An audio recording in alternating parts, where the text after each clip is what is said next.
Bonjour. Alors juste, je termine cette notion d'aimer. C'est très important. Cette notion d'apprendre à aimer l'autre. Le problème, c'est qu'on ne peut pas aimer. Pour pouvoir dévoiler la facette Torah qui est en nous-mêmes, il faut apprendre à aimer. Et le problème, c'est qu'on ne peut pas aimer. Pourquoi on ne peut pas aimer? Par rapport à l'enseignement que nous enseigne Rav Wolbe dans Allez Shur Aleph, la page 95. On en a parlé la dernière fois, je vais résumer. Le texte dit comme ça. Comment chez Chesed ou Re'iyat Azola, c'est quoi la générosité? C'est la prise de conscience qu'il existe autre chose que moi-même. Et c'est quoi l'Aïra? Ben l'Aïra, c'est pareil, la crainte de Dieu, c'est je prends conscience qu'il existe autre chose que Akadosh Baruch Hu existe en dehors de moi-même. C'est vrai qu'il y a une facette du divin en l'homme. C'est ce qu'on appelle la Neshama. Mais aussi, il existe en dehors de moi-même. Il existe chez les autres aussi. Et il existe en tant qu'entité indépendamment de l'humanité. C'est lui qui m'a créé. Donc je lui dois quelque chose. Je ne veux pas dire, je vis, la plupart de notre Rav Wolbe, il dit comme ça, il dit Akochot Asmoim Apoalim Bekir Beno, je vais vous dévoiler quelles sont les forces cachées qui existent au fond de mon être. Enam Makirim Bedavar Chutz Miatzmenu, ces forces-là n'ont pas de prise de conscience, n'ont pas de conscience de l'existence d'autre chose que nous-mêmes. C'est très difficile naturellement d'avoir une prise de conscience de l'existence d'autre chose que nous-mêmes. On ne vit que par rapport à nous-mêmes. Pour chacun d'entre nous, notre vision de la vie, elle tourne totalement autour de moi-même. Je suis le centre du monde et tous les autres tournent autour de moi. Et les gens tournent autour de moi. C'est-à-dire qu'en réalité, je ne vois les autres que par rapport à moi. Ça, c'est une vision une vision psoula, pas cachère. Comment on traduit psoula? Une vision déformée de la vie. La vision de la vie, c'est que c'est vrai que j'existe, mais aussi Rabbi Yosef qui existe. Il existe complètement, plus que moi-même. Il est là. Et donc, je dois regarder. Je regarde. Je vois qu'il existe. Sinon, je ne peux pas l'aider. Je ne peux pas l'aider si je n'ai pas pris conscience qu'il existait. Comment voulez-vous que j'aime quelqu'un si tout tourne autour de moi-même? Si tout tourne autour de moi-même, je n'aime que moi-même. Et même moi-même, je m'aime mal. Je ne sais pas m'aimer. C'est un homme qui ne vit que dans un vase clos, complètement enfermé en lui-même, et que tout ce qu'il fait, c'est par rapport à soi-même. Tout ce qu'il fait comme recette, c'est que par rapport à soi-même, et bien ce type-là, même l'amour qu'il a pour lui-même, il est déformé et il est faux. C'est un amour qui va l'autodétruire. Le vrai amour, c'est quand vous commencez à voir l'autre. Quand vous connaissez ce que vous aimez à Kadosh Baruch Hu, dont on parlait tout à l'heure, Rabbi Yosef, pour voir Akadosh Baruch Hu, pour aimer Akadosh Baruch Hu, il faut le voir. Il faut voir qu'il est là. Il faut prendre une prise de conscience qu'il est là. Si vous n'avez pas de prise de conscience qu'il existe Akadosh Baruch Hu en dehors de vous, si vous n'avez pas de prise de conscience qu'il existe un homme en face de vous, eh bien vous ne pouvez pas les aimer. C'est impossible. Et pourtant la Torah nous dit Ve'afta l'ereacha kamocha. Il faut aimer ton Akadosh Baruch Hu. Ve'afta l'ereacha kamocha. Tu vas aimer ton prochain comme toi-même. Quand tu aimes ton prochain, à ce moment-là, tu commences à t'aimer vraiment toi-même.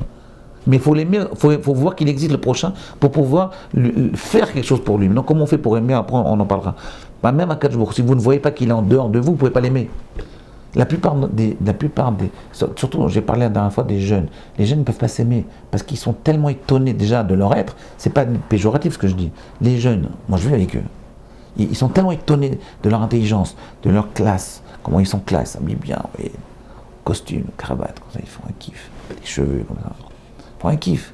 Et donc ils sont tellement étonnés d'eux-mêmes qu'ils n'ont même pas le temps, ils n'ont même pas l'occasion de penser qu'il existe quelqu'un d'autre qu'eux-mêmes. Même le rave quelque part, ils ne peuvent pas l'aimer parce qu'ils n'ont pas le temps de l'aimer, ils n'ont pas le réceptacle pour l'aimer. Ils ne voient qu'eux-mêmes. Il faut apprendre à un peu se détacher de soi-même et prendre conscience que l'autre existe. Comment on fait ça? Je vais vous dire. C'est Rav Dessler qui le dit. Rabbi Yosef. Vous connaissez ça, un truc de Rav Dessler, à l'âge de 16 ans, je savais ça. C'est des principes de base de Rav Dessler. Il dit, nous on pense à qui on va donner des choses, c'est aux gens qu'on aime. Mais les gens, ils n'aiment personne. La plupart des gens, les gens c'est nous. Mais nous, on ne sait pas aimer. On pense qu'on ne donne qu'aux gens qu'on aime. Mais c'est exactement le contraire. C'est pas comme ça que ça marche. Rav Dessler, il dit, pour aimer quelqu'un, c'est un travail, c'est pas naturel. Aimer Akadosh Baruch Hu, ce n'est pas naturel. Ve'ahavta l'ereacha kamocha. Ve'ahavta et Hashem Elokecha. Tu vas aimer Akadosh Baruch Hu, Bechol Levavcha, Ufron Nafshecha, Ufron Meodecha, qu'on dit 2-3 fois par jour. On le dit 3 fois par jour minimum. Ce n'est pas naturel. C'est un travail. Ce travail, comment il se fait? Je vais vous dire, c'est très simple. Il faut donner. D'abord on donne, au début on n'aime pas, au début on ne pense qu'à soi-même. Au début on est complètement intéressé que par soi-même. Ce qui nous intéresse, c'est moi-même. C'est la nature humaine. Là encore une fois, vous voyez, Ravolbu dit, la nature humaine, elle veut qu'on aime que soi-même, qu'on ne voit que soi-même. Ne rentrez pas dans une déprime parce que vous entendez cette phrase-là. Ravolbu, quand il vous dit ça, c'est pour vous dire, c'est naturel, c'est normal. C'est normal de n'aimer que soi-même et de ne voir que soi-même. Et quand vous aimez vous-même seulement, quand vous vivez à l'intérieur de vous-même, c'est un amour qui est destructeur. C'est normal de ne voir que soi-même. C'est la nature humaine. Un jeune, il est jeune, il voit soi-même. C'est normal. Il ne voit rien d'autre parce qu'il est étonné déjà qu'il mesure 1,85 m, qu'il est beau gosse, qu'il est intelligent, qu'il peut étudier la Torah. Il est étonné de lui-même.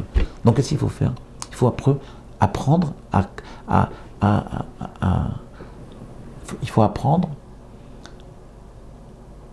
à étudier, à comprendre qu'il existe autre chose que soi-même. Comment on fait ça? On se met à donner. On ouvre les yeux. Là, c'est à Ira, la chandriya. On ouvre les yeux et on voit l'autre. Quand vous voyez l'autre, vous dites, mais l'autre aussi, il a des besoins. Peut-être il a besoin de ça. Qu'est-ce qui lui ferait plaisir? Vous voyez, dans les grands hôtels, vous dites, qu'est-ce qui vous ferait plaisir? C'est une technique qu'on apprend. C'est une phrase très forte. Qu'est-ce qui vous ferait plaisir? Quand quelqu'un me dit ça, même si je sais qu'on lui apprend de ça, le mec, même pas, il me regarde. Il ne me regarde pas, le type. Qu'est-ce qui vous ferait plaisir? Je vais vous dire.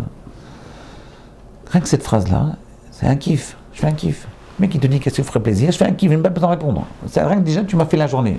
Qu'est-ce qui me ferait... Imagine que tu dis tu te lèves le matin, tu dis à ta femme, qu'est-ce qui te ferait plaisir? À ta femme, avec qui tu vis depuis 80 ans, avec qui tu vis depuis des années entières. Jamais tu l'as regardée.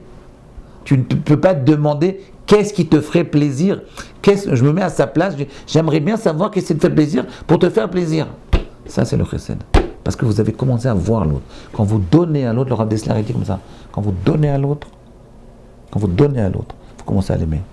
Pourquoi on aime son fils? Pourquoi une femme, elle aime son fils? Une mère, elle aime son fils? Parce qu'elle a tout donné pour lui. Donc elle aime.